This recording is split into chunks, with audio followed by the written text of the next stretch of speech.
Andri Ólafsson á Suðurlandi, hann segir okkur næst frá því að tæplega 1000 manns að mestu ferðamenn voru selfluttir yfir Múlakvíslina í dag.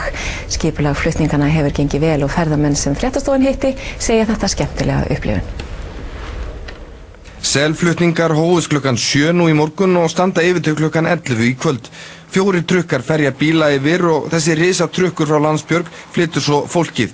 Þetta eru mest allt ferðamenn á bílaleigubílum og þeir sem við ræddum við voru ekkert að kveinka sér undan þessari fyrirhöfn. We are happy that the people from Iceland can take something like this, you know.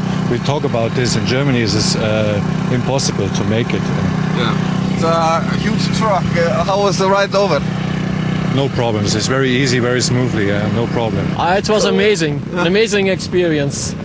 The way the Icelandic people pulled this off in a few days, extraordinary. Fulltrúar frá bílaleigunum eru á staðnum og aðstoða viðskiptavini sína. And how are your customers taking all this? They think it's a great experience. They think it's amazing that it's free. They can't believe that it's free.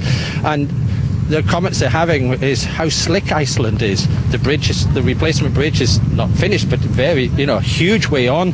And this is happening. They said, in Germany there would be committees, in Britain it would be a parliamentary discussion, it would be ages. Yeah. Here, it's just done. Það alveg magnað að fylgjast með fólkinu sem að störfum hérna, alveg sama hvort það sé frá lögreglunni, hjálparsveitinni eða vegagerðinni. Þetta gengur allt ótrúlega smurt. Belgísk hjón sem ræddi hérna við fyrir skömmu, komu hérna að Austurbakkanum og voru komin hérna yfir með bílaleigubílinn sinn á undir hálftíma. Þeir sem við ræddum við sögðu okkur að þegar mesta umferðin var hafi 70 manns verið ferjaðir yfir á hverjum klukkutíma og því áætlað að tæplega 1000 manns verði ferjaðir yfir Múlakvísl í dag.